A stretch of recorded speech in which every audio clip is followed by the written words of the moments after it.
तुम्हीच हे मला मेसेजेस केलेत ना, हे फोटोज पाठवलेत ना? काय काम आहे तुमचं आणि कशाला मला असे मेसेजेस केलेत तुम्ही? हो मॅडम, मला माहिती आहे तुमच्या घरी शुभ कार्य आहे, तुमचं लग्न होत आहे, पण काही गोष्टी तुम्हाला माहिती असाव्यात म्हणून मेसेज केला मी. दादा, तुम्हाला जे काही बोलायचं आहे ना ते पटापट बोला. माझ्या घरी ना माझा मेहंदीचा कार्यक्रम आहे, ठीक आहे? वेळ नाहीये माझ्याकडे, बोला पटकन. मॅडम, जयंत चांगला माणूस नाही हो, खूप वाईट आहे तो. अहो, तो स्वतःच्या स्वार्थासाठी काही करू शकतो. मॅडम, एकदा त्यांच्या कामात मी साथ दिली नव्हती म्हणून त्यांनी मला खूप मारलं हो. मी तुम्हाला त्याचेच फोटो पाठवलेत. जेव्हा मी त्यांचं ऐकलं नव्हतं ना म्हणून त्यांनी मला किडनॅप केलं. माझी बायको खूप परेशान झाली हो. मॅडम, खरं सांगतोय, तुम्ही त्यांच्याशी लग्न करू नका, तुम्हाला खूप पश्चाताप होईल. दादा, झालंय तुमचं बोलून?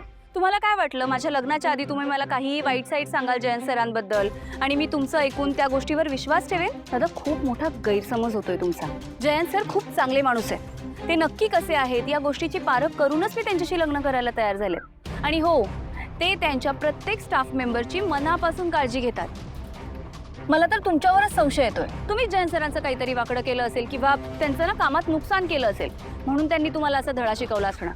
आणि अजून एक सांगते, आज जयंत सरांबद्दल वाईट बोलायची हिंमत केली आहे तुम्ही, पण यापुढे कधीच करू नका, कळलं? हो मॅडम, विश्वास ठेवा. हो, देवा शपथ खातोय मी खोटं बोलत नाही मॅडम. मी कशाला खोटं बोलू? ज्या माणसासोबत तुम्ही लग्न करताय ना, खूप मोठी चुकी करताय मॅडम. हो, त्यांनी मला मारलं होतं ना, त्याच्या खुणा अजूनही. हे बघा मॅडम, मारून जातो. हो, खूप मारलंय हो मॅडम.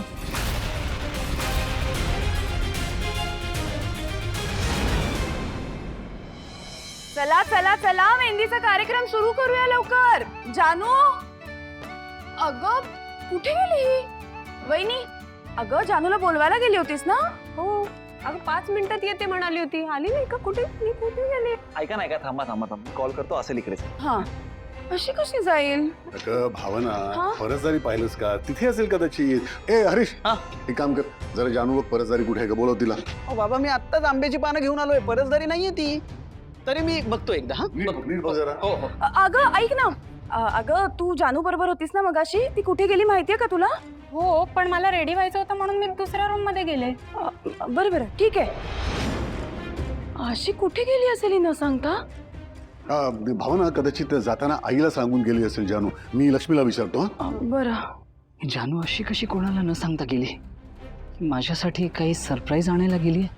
वहिनी, तू जरा बाहेर बघतेस का? मी आत बघते. हो, बघते ना. कॉल पण नाही उचलत रे जान्हवी.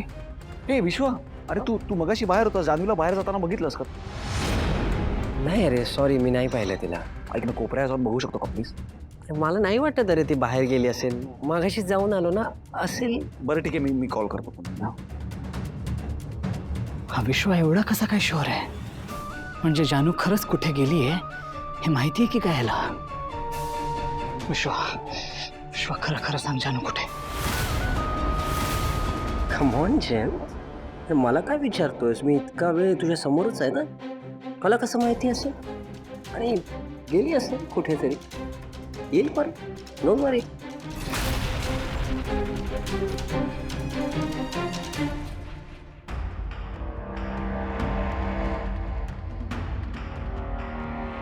जानू,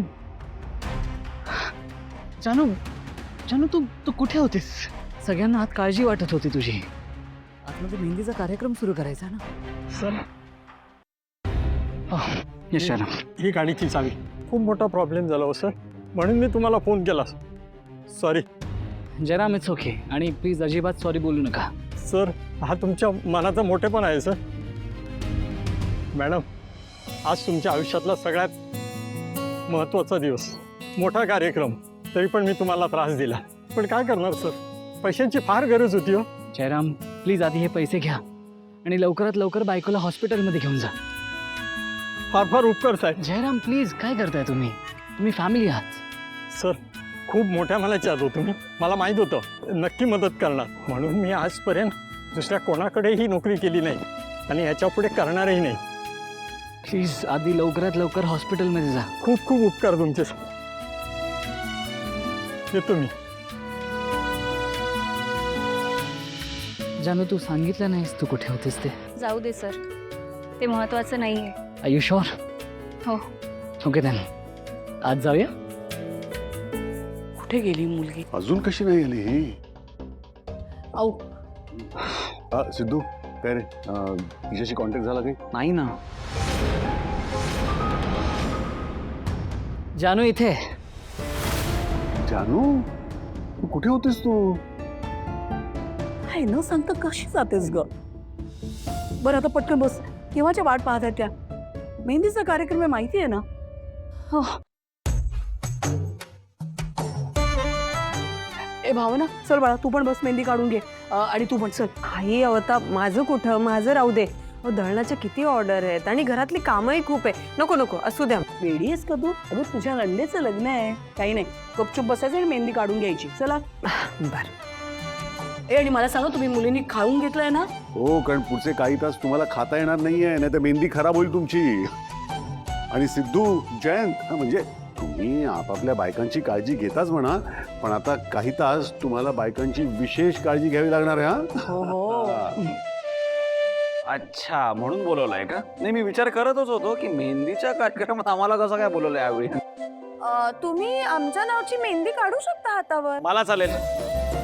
नाही नाही मेहंदी काढायची, पण त्याआधी तुमच्या बायकोनी जी मेहंदी काढलेली आहे त्यात त्यांनी तुमचं नाव टाकलेलं आहे ते शोधून काढायचं. आणि जो सगळ्यात आधी नाव शोधून काढेल ना त्याचा अर्थ त्याचं त्याच्या बायकोवर सगळ्यात जास्त प्रेम आहे. अरे डन. अच्छा म्हणजे ही कॉम्पिटिशन आहे. हा म्हणजे मग मला कळतच नाही की मेहंदीची स्पर्धा आहे का म्हणजे कार्यक्रम आहे काय, पण मी लिहून देतो ही स्पर्धा बाई मी जिंकणार आहे. अरे रुको जरा सबर करो मी आहे अजून इथे. अरे एक मिनिट थांबा. तुम्हा दोघांना तर सगळ्यात टफ कॉम्पिटिशन बाबा असणार आहे, कळलं ना? करेक्ट. त्यांनी शोधून झालंय ना. आणि ते सुद्धा तू हातावर मेहंदी न काढता बरं का. आमचे हे तर स्पर्धेत भाग घेण्याआधीच बाद. अरे संतोष काय रे असं तिकडे एकटा का बसलायस तू? इकडे ये जरा. वीणाला काय हवं नको ते बघ. ये काय ग वीणा, काय हवंय तुला? काय नको बसा तिथेच. काय नकोय तिला? जयंत सर मला तहान लागली आहे. ओके आलोच 1 मिनिट. बाबा बघितलं का? आतापर्यंत काही हवं नको असेल तर आपल्याला हाक मारायची, बाबा आई असं म्हणायची, आणि आता जयंत. भावना ताई तू पण ना